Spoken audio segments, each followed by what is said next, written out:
नमः श्रीवर्धमानाय निर्धूतकलिलात्मने सालोकानां त्रिलोकानां यद्विद्यादर्पणान्ते। बोले भगवान महावीर स्वामी की, आचार्य कुंद कुंद स्वामी की, आचार्य समंतभद्र स्वामी की, आचार्य गुरुवर विद्यासागर मुनि महाराज की।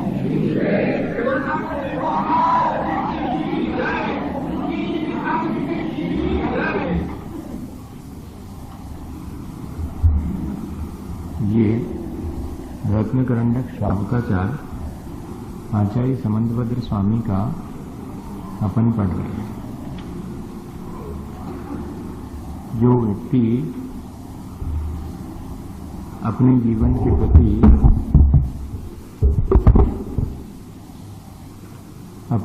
के प्रति जो व्यक्ति जितना सजग है वो उतना अधिक मोक्ष मार्ग पर चल रहा है, ऐसा अपन पिछले दिनों से समझने की कोशिश कर रहे हैं। क्योंकि जब हम अपने ही जीवन के प्रति लापरवाह होते हैं तो हमारा संसार बढ़ जाता है, और जब हम अपने जीवन को एक अच्छी दिशा देते हैं और निरंतर उस दिशा में आगे बढ़ते चले जाते हैं तो हमारा लक्ष्य हम जल्दी से प्राप्त कर लेते हैं। हमारा लक्ष्य जीवन की पवित्रता ही है, आत्मा की निर्मलता ही धर्म है। इसलिए हम पिछले दिनों से उस निर्मलता के साधनों की चर्चा कर रहे हैं। क्या करूं, किस तरह से अपना जीवन बिताऊं जिससे मेरी आत्मा मलिन न हो, मेरी आत्मा पवित्र हो। जैसे कहते ना कि ज्यों की त्यों धर दीनी चंदरिया, जैसी साफ सुथरी जीवन में हम बचपन में बहुत निर्मल और बहुत सरल अपना जन्म लेते हैं, पर धीरे धीरे जाकर के हमारी कषायें अभिव्यक्त होने लगती हैं और हम उन कषायों के चलते अपने जीवन का अपने हाथ से पतन कर लेते हैं। तो ज्यों का त्यों जैसा जीवन निर्मल और पवित्र हम जीना शुरू किया था, वैसे ही हम उसको आखिरी जीवन के अंत तक और ले जा सकें, इसके लिए कौन कौन से साधन आवश्यक हैं।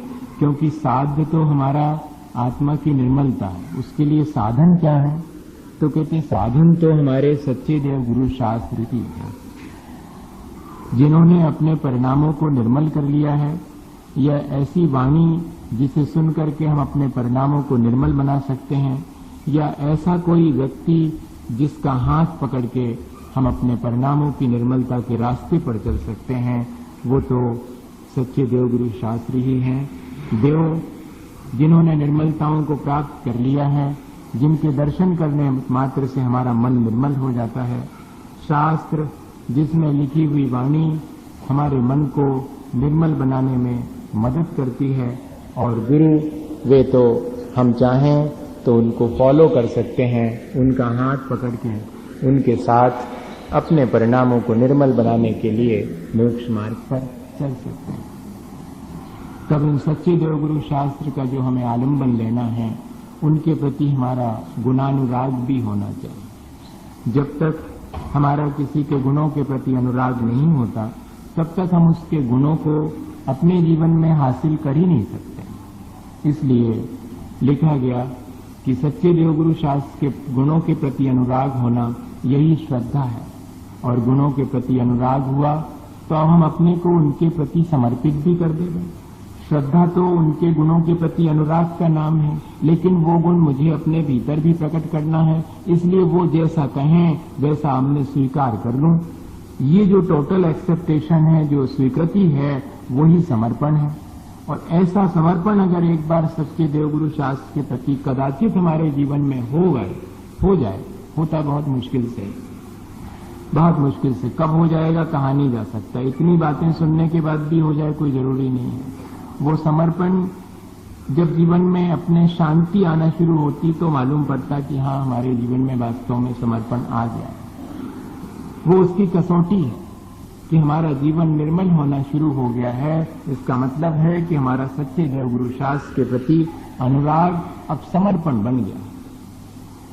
ऐसे समर्पण के साथ जब हम अपने जीवन को एक सच्चे रास्ते पर चलाने के लिए उत्सुक होते हैं, क्योंकि जब तक जीवन में अंधेरा था, मालूम नहीं था कौन सा रास्ता है, अब तो हमको सच्चे देवगुरु शास्त्र के माध्यम से सच्चा रास्ता भी मिल गया है। रास्ते पर से हमने अंधेरा भी हटा दिया, अंधेरा भी हट गया कहना चाहिए। मोह तिमराप हरणी दर्शन लाभाज अवाप्त संज्ञा। अब जो मोक्ष मार्ग है वो हमारे ही कषाय और हमारे ही मिथ्यात्व के माध्यम से ढका हुआ था, अंधेरे में था, वो हमारा हट गया है। हमारी श्रद्धा के माध्यम से, हमारे समर्पण के माध्यम से हमारे जीवन में जो मिथ्यात्व है वो हट जाता है और उसका अंधेरा हटते ही हमें रास्ता ठीक दिखाई देने लगता। जिसे रास्ता ठीक दिखाई दे जाए और वो ना चले तो क्या कहेंगे? यही कि तुम्हें रास्ता ठीक से दिखाई नहीं पड़ा, कहते जरूर हो कि मुझे रास्ता दिख रहा है। और जो चलना शुरू कर दे तो समझना कि हाँ सचमुच उसने रास्ता जान लिया है। बहुत दिन से कोई भटका हुआ हो और सबसे पूछता फिरता हो, संसार से भयभीत है और पूछता फिरता है कि कौन सा रास्ता है जो मुझे इस संसार से, या जंगल में भटक गया है और जंगल में पूछता फिरता है कि मुझे रास्ता नहीं सूझता, और कोई मिल जाए और उसे सच्ची रास्ता बता दे और वो विश्वास करे उस सच्ची रास्ते पर और ना चले तो फिर क्या कहलाएगा? या तो ये है कि तुम्हें सच्चे रास्ते भरोसा नहीं, और या फिर जो है तुम निकलने नहीं चाहते जंगल से, तुम तो बात भर कह रहे हो कि हमें निकलना है, हम भटक गए हैं। इससे यही प्रदर्शित होता है। तो जब भी कोई सच्चा रास्ता मालूम पड़ने पर उस पर न चले तो समझना कि उसे सच्चा रास्ता नहीं मालूम, या फिर अभी वो संसार से भयभीत नहीं है। मोक्ष मार्ग उनके लिए है जो संसार के दुखों से भयभीत हो चुके हैं, जो संसार के आवागमन से बचने में रुचि रखते हैं, जो अपनी आत्मा की मलिनता से भयभीत हैं, अपने आत्मा की पवित्रता के लिए उत्सुक हैं, उनके लिए है मोक्ष मार्ग, उनके लिए ही है आचरण, व्रत, नियम, संयम इत्यादि।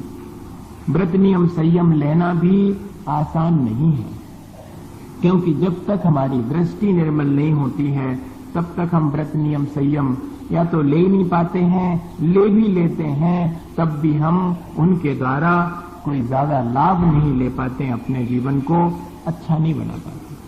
तो हमने पिछले दिनों यही बात सीखी है कि हमको श्रद्धा हमारे भीतर उमड़नी चाहिए, हमारे जीवन में समर्पण आना चाहिए, और जब हमें सच्चा रास्ता मिल गया है तो एक एक कदम जिससे जितना मिल बने उस सच्चे रास्ते पर चलने के लिए पुरुषार्थ करना चाहिए, उद्यम करना चाहिए। जैसे संसार के कामों के लिए हम उद्यम करते हैं, ऐसे ही मोक्ष मार्ग के लिए उद्यम करना पड़ेगा।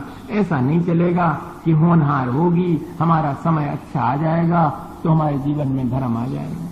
जब हम संसार के कामों में ये नहीं कहते कि हमारी होनहार अच्छी होगी, हमारे पास संसार की सब सुविधाएं आ जाएंगी, तो फिर हम मोक्ष मार्ग में कैसे कह सकते हैं? मोक्ष मार्ग में भी हमें उद्यम करके ही अपने आचरण की पवित्रता के साधन जुटाना पड़ेंगे। साधन जुट जाने के बाद भी भैया परिणामों में निर्मलता आवे, कछु ऐसी जरूरी नहीं, लेकिन इतना उद्यम तो करना पड़ेगा। और फिर जैसी अपने अंतरंग में योग्यता होगी उसके अनुसार ही कार्य होगा, पर निमित्त तो हमें मिलाना ही पड़ेंगे। अपने आप नहीं मिलने वाले कि कोई मुनि महाराज आपके घर आवे, खुद ही अपने तरफ से चल के और कहें कि भैया ऐसा ऐसा कर लो, ऐसा तो हुआ नहीं। या कि भगवान ही एक आध दिन आवे करेगा, आज तुमने पूजा नहीं करी हमारी, चलो तो कर लो पूजा, कर लो हमारी, ऐसा तो नहीं भगवान कहे वाले आने वाले हैं। ये सब जो है हम ही इनका आलम्बन ले लेवे तो ले लेवे, नहीं तो ये तो अपने कल्याण में लगे हैं या अपना कल्याण कर चुके हैं। ये हमारे लिए निमित्त मिलाना पड़ेगा, ऐसा नहीं है कि अनायास हमको निमित्त मिल जाएगा, पुरुषार्थ तो करना पड़ेगा। इसके बाद जैसी उपादान में योग्यता होगी वैसा उसके अनुरूप कार्य होगा। अच्छा निमित्त मिलने पर भी उपादान में योग्यता न होवे तो कार्य उतना अच्छा नहीं हो पाता। इसलिए कहने में आता कि भैया आपके उपादान में योग्यता हो तो निमित्त सब अच्छे हैं। अच्छे निमित्त मिलने पर भी कोई अपना बिगाड़ करे तो करे, निमित्त को खोरी न देवे, निमित्त थोड़ी बुरा है। आपका अपना उपादान, आपकी अपनी शक्ति ठीक नहीं थी, इसलिए आप उसका लाभ नहीं ले पाए। इसी तरह कई बार व्यक्ति को उपादान में योग्यता होती है तो वो थोड़ा सा पुरुषार्थ करता और अच्छे अच्छे निमित्त मिल जाते और उन निमित्तों को पा करके और अपना कल्याण भी कर लेता।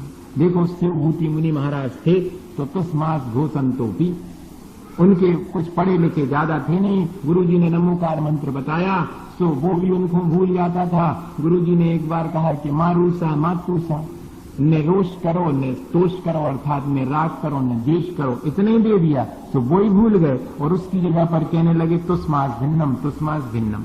अब उसी स्टाइल में था मारूसा मातूसा मारूसा मातूसा, तो उन्होंने कहा तुष्मास भिन्नम तुष्मास भिन्नम। अब तुष्मास भिन्नम कहते कहते एक दिन जो है रास्ते से चले जाते थे तो एक अम्मा और दाल बीनती थी, दाल में से छिलके अलग करती थी, दाल अपनी तरफ रख लेती थी। तो मराठी में जो है मांस बोलते हैं दाल को और तुस बोलते भूसी जो उसका छिलका है। अरे तो उन्होंने कहा अच्छा ये बात है, हमारे गुरुजी ये सिखाते थे कि तुस अलग है और मांस अलग है, दाल अलग है छिलका अलग है, आत्मा अलग है शरीर अलग। बस आत्मा अलग है शरीर अलग है। अब भीतर भीतर ये भाव वासना हो गई कि आत्मा अलग है और शरीर अलग। ये भेद विज्ञान जिसको हो जावे सो तो उसका कल्याण फौरन हो जाए। अब इतना सा छोटा सा निमित्त था, योग्यता उनके अंदर में थी, बीज बुद्धि थी कहते उनके लिए, उतने के माध्यम से उनको जो है सब चीजें प्रकट हो गई और उसी जीवन में उनने केवल ज्ञान भी प्राप्त कर लिया। अब जैसे सोचो कि अंगूठा छाप और केवल ज्ञान प्राप्त हो गया, अनंत ज्ञान प्राप्त हो गया। तो ज्ञान का महत्व नहीं है, उस ज्ञान के माध्यम से हमारे जीवन में क्या परिवर्तन आया, हमने उसका निमित्त बना करके क्या लाभ लिया, ये हमारी अपनी योग्यता, ये हमारा अपना पुरुषार्थ है। तो ऐसे ही पुरुषार्थ के लिए यहाँ आचार्य भगवंत कहते हैं कि एक श्रावक के लिए इतना पुरुषार्थ तो करना ही चाहिए कि अपने परिणामों की निर्मलता के लिए 5 पाप छोड़ना चाहिए। उन 5 पापों को छोड़ करके जो 5 उसके भीतर अनुव्रत आएंगे, उन अनुव्रतों की रक्षा करने के लिए, उनकी साथ संभाल के लिए, उनके बढ़ाने के लिए वो गुणव्रत भी अंगीकार करे। अपन ने वो भी समझ लिया कि ऐसे गुणव्रत हैं, दिग्व्रत अनर्थ दंड व्रत और भोगो भोग का परिमाण। उसके बाद कहते कि मुनियों के जीवन की शिक्षा मिले, महाव्रत में धारण कर सकूं, ऐसा गृहस्थ विचार करता है तो गृहस्थी के जंजाल में महाव्रतों का स्वाद तो ले नहीं सकता, तो सोचता है कि क्या करूं, ऐसा कुछ उपाय हो जाता जिससे कि घर में भी मुझे और महाव्रती जो हैं मुनि महाराज उनके जैसा कुछ करने मिल जाता। तो कहते हाँ मिल सकता है, देशव्रत ले लो एक निश्चित समय के लिए, हम तो अपने कमरे से ही बाहर नहीं जाएंगे, इतनी निराकुलता कर लो। पाप कार्य के लिए जितना फैलाओ उतना फैलता है, इसलिए समेट लो उसको। तो ऐसा समेटने से तुम्हें एक जगह धर्म ध्यान करने के लिए वक्त मिलेगा। सामायिक करो, सुबह दोपहर शाम जैसे ही समय मिले तो सब प्रकार के परिग्रह को छोड़ करके बैठ जाओ, पंच परमेष्ठी का स्मरण करो, देखो वैसे ही आनंद आ सकता है जैसा कि सब परिग्रह छोड़ने पे आता है मुनि महाराज के लिए। वैसा तुम अपने यहाँ बैठे, मोटा मोटा हिसाब है, ये मत समझना कि वैसे ही हो गए, लेकिन ऐसा कर सकते हैं। शिक्षा लेने के लिए तो ले सकते हैं। और फिर उसके बाद तीसरा कौन सा बता दिया, अब सामायिक तो 3 संध्याओं में करते हैं, लेकिन दिन भर कैसे धर्म ध्यान में कटे, जी तो घंटे भर को पाप छोड़ा, ऐसा करें कि दिन भर पाप छूट जावे, तो कहते छोड़ दो। अष्टमी चतुर्दशी को प्रोषद उपवास करना शुरू कर दो, महीना में 4 दिन तो कम से कम दिन भर 5 प्रकार के पाप पूर्णतः छोड़ दिए।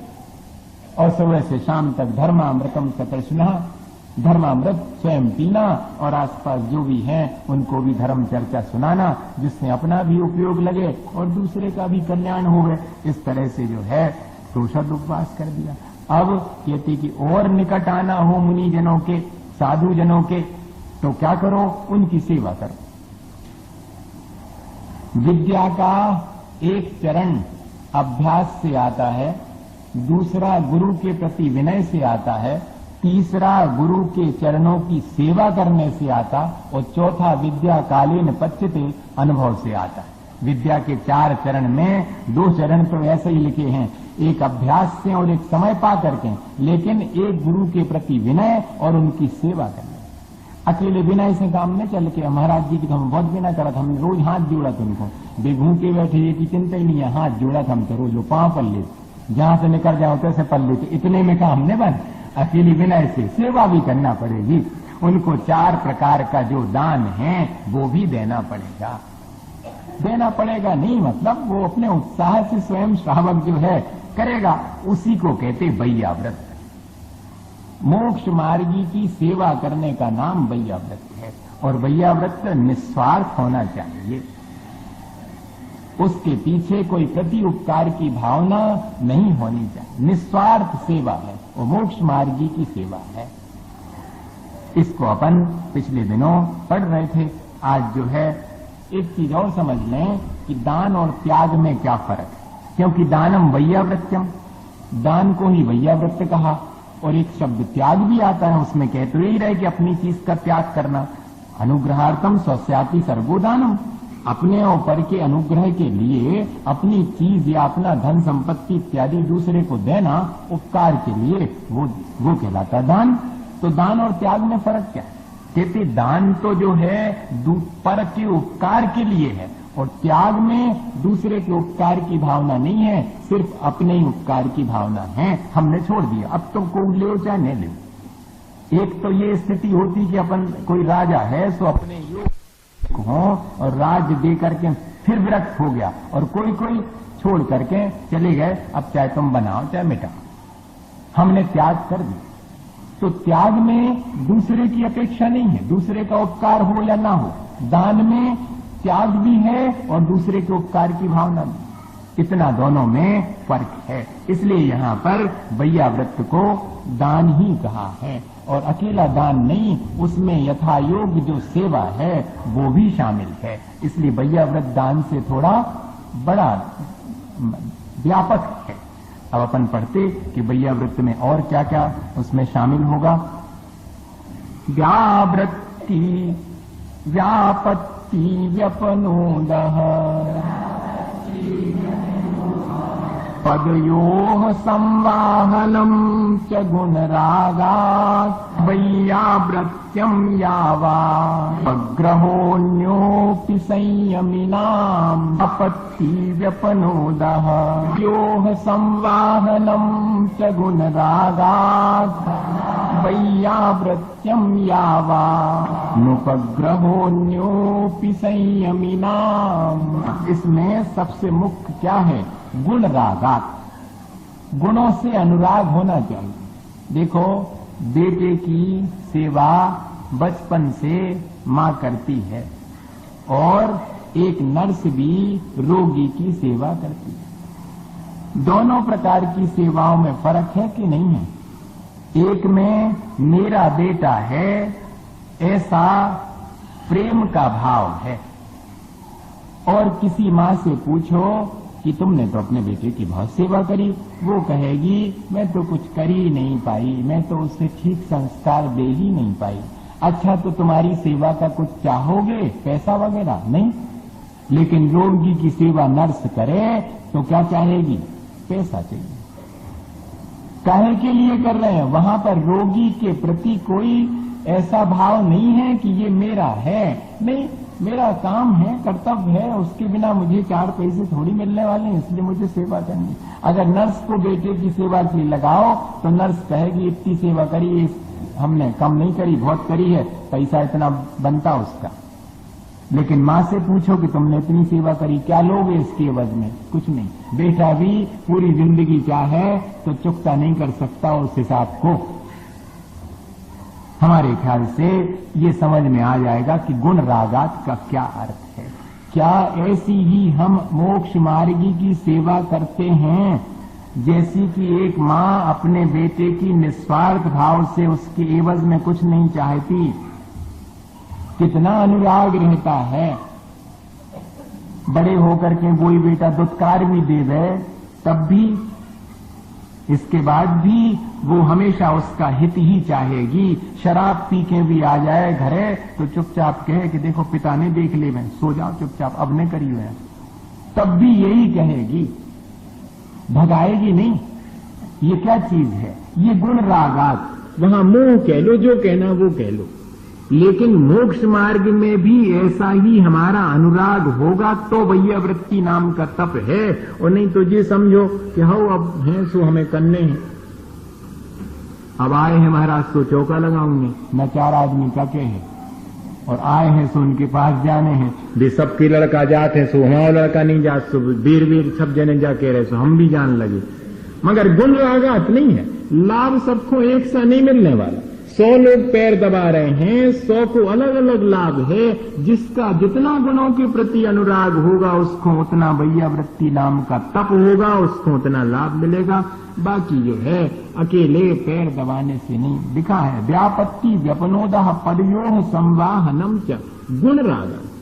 पैर तो दुनिया के दबाए जा सकते अपने स्वार्थ के लिए, लेकिन गुणों के अनुराग वश जो है, जब हम अपने किसी संयमी जन पर, संयमी नाम लिखा हुआ है, देशव्रती या सकलव्रती, महाव्रती, अनुव्रती जो भी हैं, उनके गुणों के अनुराग से उन पर आई हुई आपत्ति को दूर करना, पैरों को, हाथ इत्यादि जो भी उनको आवश्यक है उसको दबाना, पदयोः संवाहनम, पैर इत्यादि दबाना।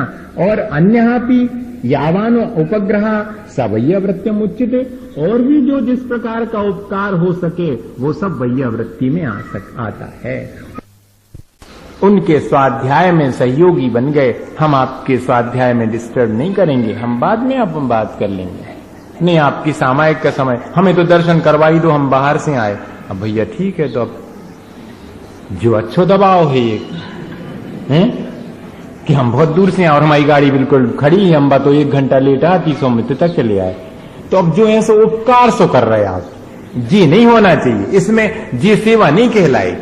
वास्तव में देखा जाए तो अपने समय से नहीं, उन्हें किसमें धर्म ध्यान में अनुकूलता है वो हमने उनको बना दिया और अपने परिणाम अच्छे कर लिए, अपने माध्यम से उनका भी लाभ हो गया। इस तरह का जो उपकार है वो सब वैयावृत्ति में आता है। वैयावृत्ति किन किन की करना चाहिए, तो तत्वार सूत्र में अपन पढ़ रहे थे, जब पढ़ा था उसमें आचार्य, उपाध्याय, तपस्वी, सहिष्ठ, ग्लान, गण, कुल, संग, साधु, मनोज्ञानाम, इन सब के भेद से वैयावृत्ति भी 10 प्रकार की हो जाती है, कि 9 प्रकार की है, 10 प्रकार की। तो आचार्य महाराज की वैयावृत्ति अलग ढंग से करना पड़ेगी। उपाध्याय परमेष्ठी हैं जो स्वयं पढ़ते हैं और साधु जनों को पढ़ाते हैं, ऐसे उपाध्याय परमेष्ठी की वैयावृत्ति अलग है। जो तपस्वी हैं, महीनों महीनों मासोपवास करने वाले हैं, ऐसे तपस्वी की वैयावृत्ति का अलग आनंद है। कहते शैक्ष अर्थात दीक्षा के बाद जो निरंतर शास्त्र स्वाध्याय, अध्ययन, चिंतन, मनन में लगे रहते हैं, बहुत मुश्किल से कभी किसी को उपलब्ध होते हैं, ऐसे शैक्ष साधु भी होते हैं। और ग्लान, जिन्होंने अपने जीवन में जब से दीक्षा ग्रहण की तब से कोई ना कोई व्याधि उनके लगी है, लेकिन इसके बाद भी वे अपने 28 मूल गुणों का पालन शांत भाव से करते हैं, ऐसे ग्लान मुनि महाराज की वैयावृत्ति करना। 2 और 3 चिर प्रवर्जित साधुओं के समूह का नाम गण कहलाता है और आचार्य भगवंत के अनुसार आज्ञा में चलने वाले जो मुनि जन हैं उसको कुल कहते हैं। और संघ, चतुर्विध संघ है, मुनि, आरिका, श्रावक, श्राविका, उन सब की वैयावृत्ति करना। और साधु तो सामान्य रूप से जो आत्मा की साधना में निरंतर लगे हैं वे साधु हैं। और मनोग कौन है, तो कहते जो साधु बनने के सम्मुख हैं, अब उनकी दीक्षा होने वाली, उनकी भी वैयावृत्ति करना। या फिर जो सभी साधु जनों के बीच में और प्रिय हैं सबके लिए, वे भी मनोज्ञ साधु कहलाते हैं। तो ऐसे सब, इन सब की जो है सेवा शुश्रूषा जैसी बने जिसके द्वारा, लेकिन एक चीज पर ध्यान में रखना है, गुण रागा। मुझे सम्यक दर्शन, ज्ञान, चारित्र, इन गुणों से अनुराग है, इसलिए मैं भागा चला आता हूं, इसलिए मैं इनकी सेवा में उपस्थित हो रहा हूं, और कोई मेरा स्वार्थ नहीं है। मुझे सम्यक दर्शन, ज्ञान, चारित्र इनके समान ही प्राप्त हो। मेरे न चाह कछु और ईश, रत्नत्रय निधि दीजे मुनीश। मेरी और कोई इच्छा नहीं, सच्चे देवगुरु शास्त्र की सेवा करने आता हूं तो एक ही है कि मुझे भी रत्नत्रय की निधि प्राप्त होवे। ऐसा जो है गुणों के प्रति अनुराग, तब अपनी वैयावृत्ति नाम का तप होता है। सेवा के लिए परम धर्म कहा है, लेकिन कैसी सेवा? संसार की सेवा नहीं। दान भी जो है 2 प्रकार के होते, एक लौकिक दान होता है, एक पारलौकिक दान होता है। यहाँ पर पारलौकिक दान की चर्चा है। लौकिक दान देने वाले तो बहुत हैं। देखो लौकिक दान में क्या कहलाता? समदत्ती है, सकल दत्ती है, दया दत्ती है, ये सब लौकिक दान कहलाते। समदत्ती क्या है? कि अपने समान आचार विचार वाले श्रेष्ठ गृहस्थ श्रावक के लिए अपनी कन्या और धन संपत्ति इत्यादि देना, ये समदत्ति कहलाती, ये लौकिक दान। इसी को आज की भाषा में डॉबरी बोलते हैं, दहेज बोलते हैं। उसमें लिखा हुआ है कि अपने समान आचार विचार वाले सदगृहस्थ के लिए अपनी कन्या और धन संपत्ति जो अपने पास है, एक गृहस्थी के लायक की नई गृहस्थी बसा रहे, उसके लायक दुनिया देती सो दे दी।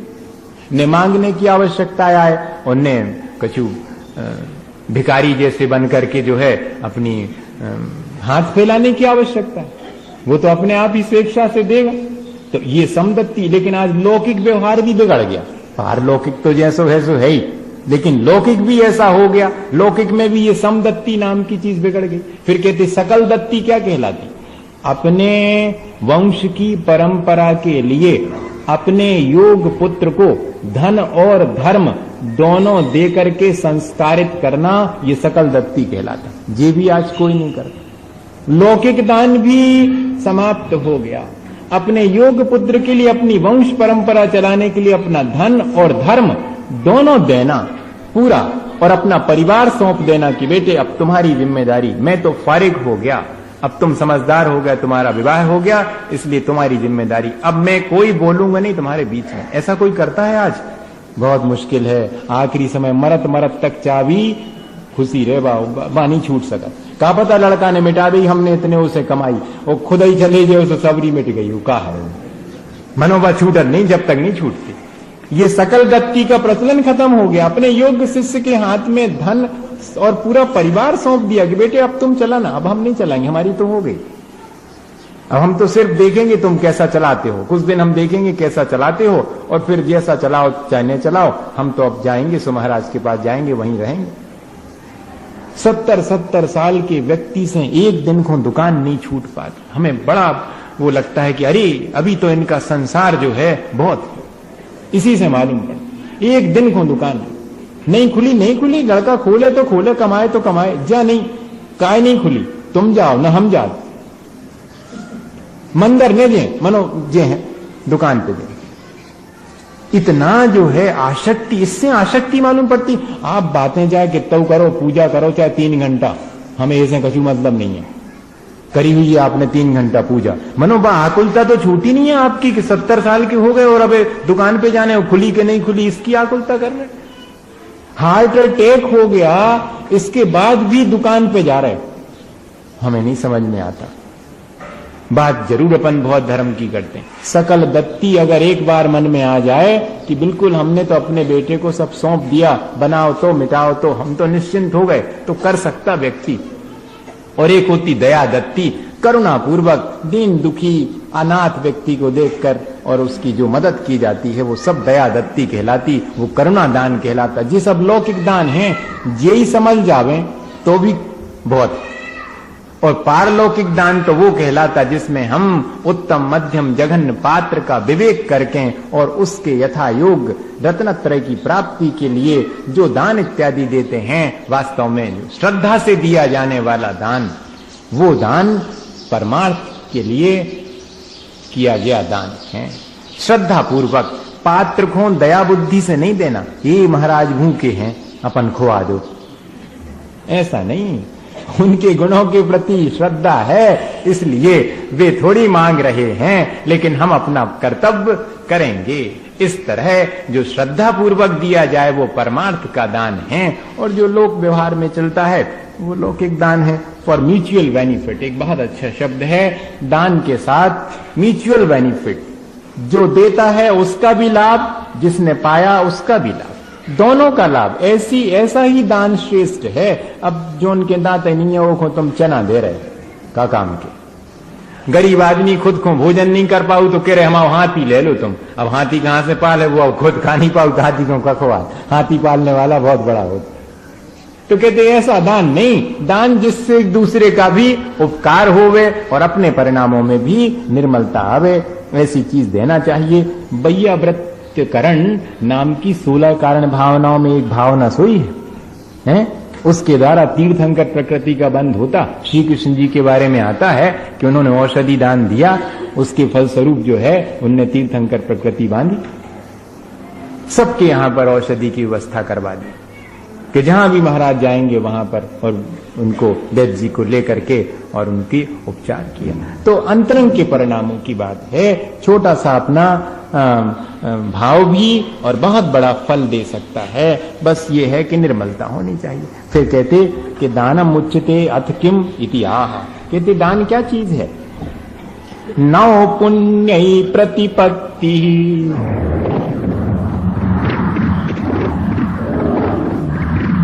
सत्वगुण समाहितेन शुद्धेन सूनारंभाना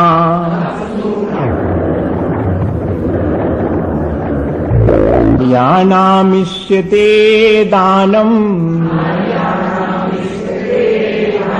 नौ पुण्यै प्रतिपत्ति सप्तगुण समाहितेन शुद्धेन अपसूनारंभाना मार्यानामिष्यते दानम। हाँ, अपन 16 पढ़ते ना कि चौका में 16 की जरूरत है, तो वो 16 क्या चीज है? असल में ये मराठी का शब्द है, शोड़ा शब्द, तो वो शुद्धता के अर्थ में है। मन शुद्धि, वचन शुद्धि, काय शुद्धि, ये कहलाता 16।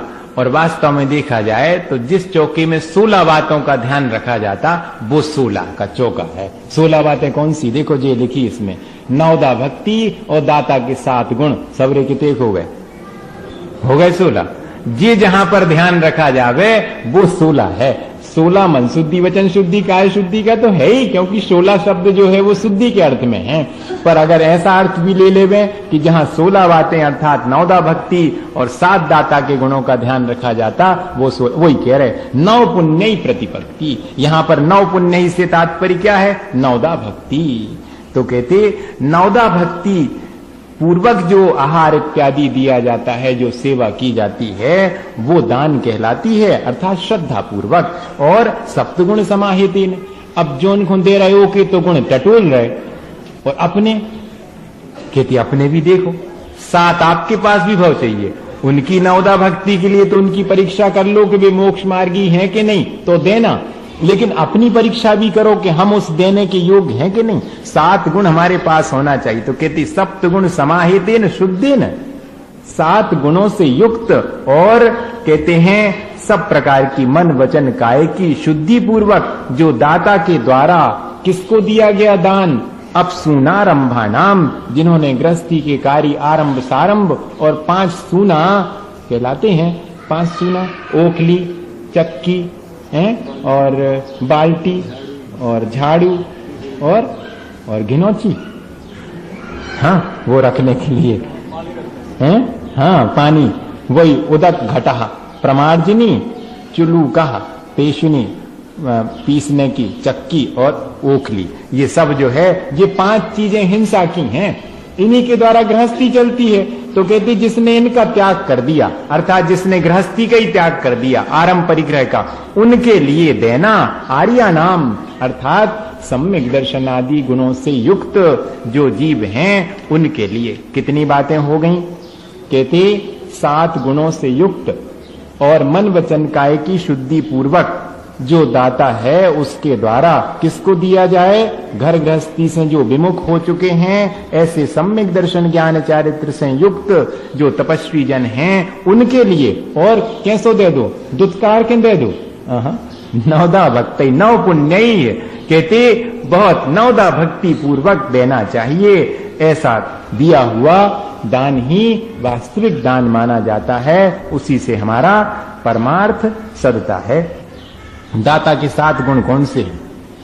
कहते श्रद्धा, तुष्टि, भक्ति, विज्ञान, अलुब्धता, क्षमा, सत्यम, यस्यैते सप्त गुणाः तम दातारम प्रशंसन्ति। उस दाता की प्रशंसा है जिसके अंदर इतनी बातें हैं। कहते श्रद्धा है। श्रद्धा क्या कहलाएगी? गुणों के प्रति अनुराग है। सुभो स्वामिन अत्र अत्र, वहां कहां, यहां पधारो भगवान, मेरी श्रद्धा तो देखो आप। तो ये श्रद्धा जो है प्रतिग्रहण, निकट से ग्रहण करना। पड़गहन शब्द तो बिगड़ गया, वो वास्तव में प्रतिग्रहण है, निकट से उन्हें ग्रहण करना। ये पहली नवदा भक्ति में आता है। कहते ये श्रद्धा है। और तुष्टि, जो भी आ गए नहीं आए तब भी संतोष है। तुष्टि होना चाहिए, संतोष भाव रखना चाहिए। और भक्ति, भक्ति का अर्थ है जब तक भी हमारे यहां पर हैं तब तक हम उनके समीप रहेंगे, उनको मंदिर तक छोड़ करके आएंगे। ऐसा नहीं कि आ गए हो सो अब बैठो और ठीक है अब हमें और भी काम है बहुत, अब तुम और जो दियो, ऐसा नहीं चलेगा। ब्रह्मचारी जी को ऐसा कर देते कई लोग कभी कभी, ऐसा नहीं करना चाहिए। अपने को जो भी सम्यक दर्शन ज्ञान चारित्र से हैं, चाहे मुनि महाराज हैं, इलक छुल्लक माता जी हैं या कि ब्रह्मचारी जी हैं, उन सब के लिए अपनों को आदर पूर्वक, भक्ति पूर्वक और विज्ञान जानकारी होना चाहिए। अब जो नहीं कि जा चीज हमारी है सो हम ले आए, सुजा तो लवाई चाहिए, ऐसा नहीं। उनके योग्य है कि नहीं, आप तो उनके लायक समझ रहे कि उनको रसगुल्ला दे दो, अब उनकी तो हिम्मत नहीं है, कैसे ले लेंगे? आपका बिल्कुल शुद्ध है, सब ठीक है, आपका भाव भी है। कहते नहीं, जिससे तपस्या में वृद्धि हो, इस प्रकार के भोजन का ज्ञान रहता है, वहां पर चौके में तो जितने हाथ ग्रास रख रहे हैं वे सब हाथ मां के हाथ हैं, और सामने खड़े मुनि महाराज बालकवत हैं, बोल भी नहीं रहे कि का चीज चाहिए का नहीं चाहिए, जा भी नहीं जानत कि पानी अभी दो सुरस ने दे दियो। श्रावक विवेक रखेगा, एक अभी नहीं, अभी जो है रस नहीं चलेगा, अभी पानी दिया, अभी ऐसे कैसे दे रहे, पानी के ऊपर दूध कैसे दे रहे, ठहरो थोड़ा, नहीं दे ही दो, जो ही दे दो, चाहे उनको जो कचू हो भीतर जाके हम वहां पहुंच जाओ चाहिए।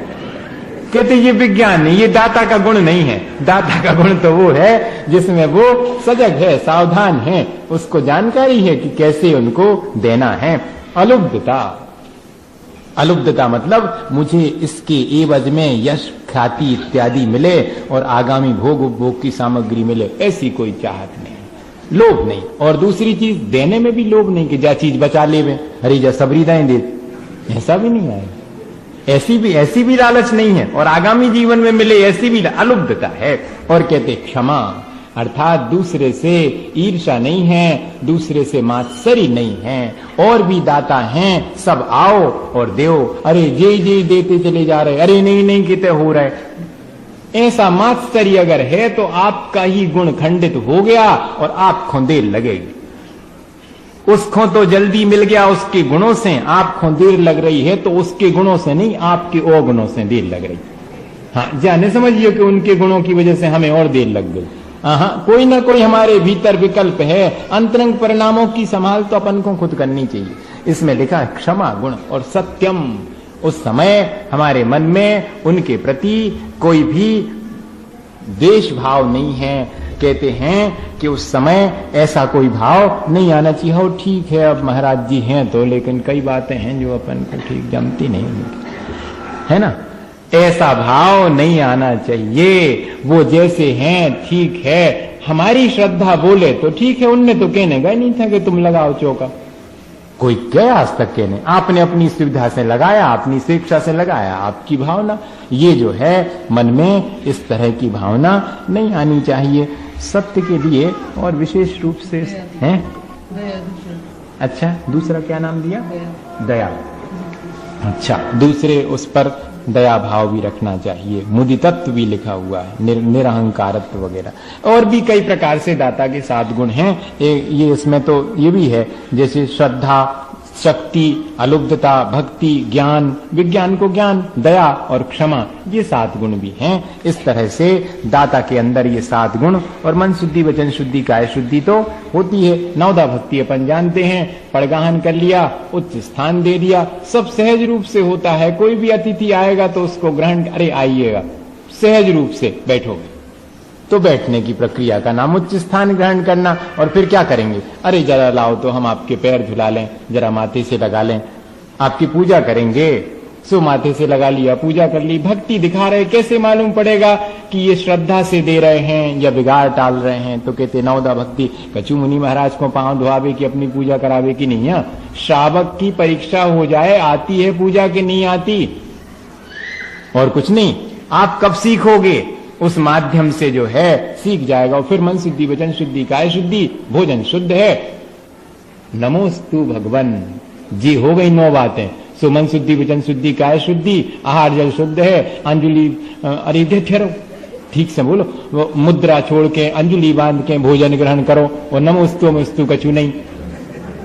आज्ञा सी दे रहे कि मुद्रा छोड़ के अंजलि बांध के, सब जगह चल पड़ा ये पैटर्न, पता नहीं कहां से ये शुरू हो गया। हम तो कहते मैं और जोड़ लो तनक हमारी तरफ से कि मन शुद्धि, वचन शुद्धि, काय शुद्धि, आहार जल शुद्ध है, मुद्रा छोड़ के अंजलि बांध के खड़े होकर चबा चबा के भोजन करो।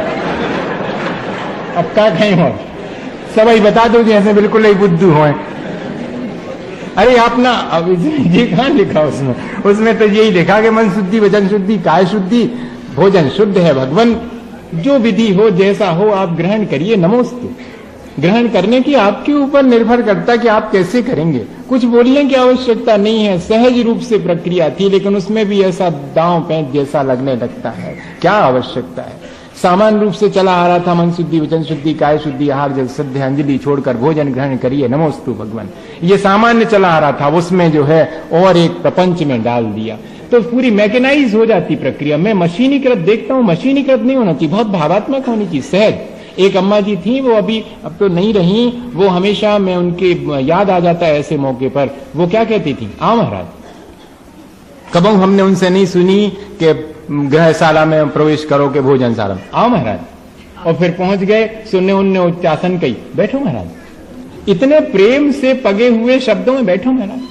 और उनके मुंह से अच्छा लगता था, और कोई ऐसा करे तो को बनावटी हो जाए, लेकिन इतनी सहजता से। फिर पूजा कर ली, सब हो गई, मन शुद्धि, वचन शुद्धि, काय शुद्धि, आहार जल शुद्ध है, जीव महाराज नमोस्तु, ले जीव महाराज। अब जैसे बुंदेलखंडी में अपन कहते कि जीव, अब जैसी आपकी जो प्रक्रिया हो, चाहे अंजलि छोड़ो, चाहे बांधो, चाहे जो करो वो करें, लेकिन सहज। मैं ये नहीं कह रहा हूं, मैं ये कह रहा हूं कि सहजता, इस तरह नवदा भक्ति है, इससे पुण्य का अर्जन होता। हमारी भावनाओं पे हमें ज्यादा ध्यान देना चाहिए, क्रिया पर नहीं। ये इसमें इस तरह ये दान की प्रक्रिया है। और अकेले अपन आहार की प्रक्रिया के लिए नहीं, और भी सभी प्रकार की औषधि दान है, अभय दान है, उसमें भी नवदा भक्ति होनी चाहिए। ज्ञान दान में भी नवदा भक्ति होना चाहिए। भक्ति पूर्वक ही जो है शास्त्र इत्यादि भेंट करते हैं तो भी पूरी भक्ति पूर्वक करेंगे।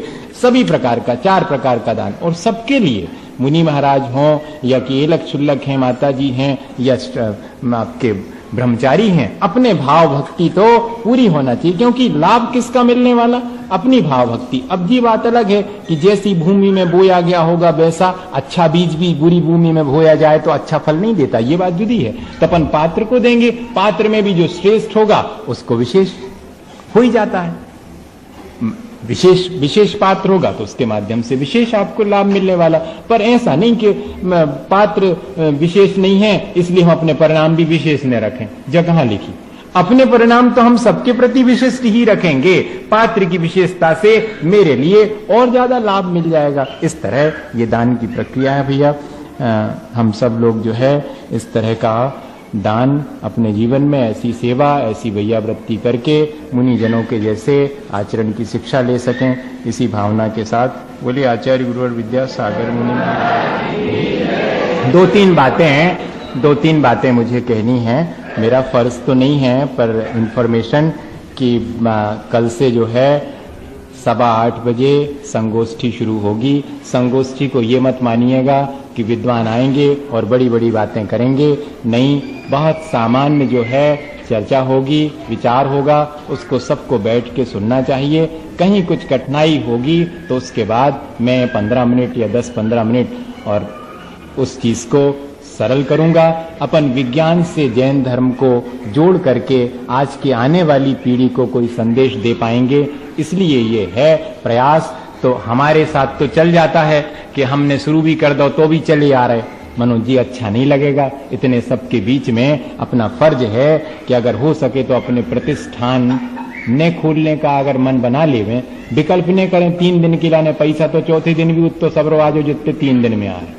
देखो अगर थोड़ा मन बना लेवे तो समय से जो है 7:15 यानी 7:15 पर अगर आके उपस्थित हो जाएंगे, भव्यता लगेगी। उधर दोपहर में भी जो है 2:30 बजे से है, और शाम को जैसे अपन भक्ति के बाद फ्री होते हैं तो भक्ति के बाद तुरंत हम थोड़ी देर तो साथ में बैठेंगे 6:30 बजे तक, और विद्वान अपनी बात रखेंगे, उसको अपन सुनेंगे। जिसको जो उसमें चीज नहीं समझ में आए तो तुरंत अपना कागज लेके आना, उस पर लिख के और भेज देना। बढ़िया से जो है प्रश्नोत्तर भी होंगे, सबका लाभ जो है अपन को लेना चाहिए। मौका जो है बार बार कितने अरेंज करो तो नहीं होता। इसको वैसी संगोष्ठी नहीं समझना कि विद्वानों की है बड़ी बड़ी चर्चाएं होंगी। ये सामान्य जन के लिए कैसे उसके आप लेख भी पढ़ लेना कि देखो कैसा जीवन में जैन धर्म, परिवार में जैन धर्म, समाज में धर्म कैसे लाया जाए। बहुत प्रैक्टिकल। आज जो है बच्चों को क्लोनिंग का विषय चला, अभी विद्वान वो आ चुके जिनने तैयार किया क्लोनिंग, और जैन धर्म में कैसे उसको हम उस चीज को सॉल्व कर सकते हैं। आज बहुत सारी विज्ञान की खोजें हैं। इन सब बातों पर अपन चर्चा करेंगे, इसलिए थोड़ा सा समय का जरूर कि एकदम उपस्थित हो जाएं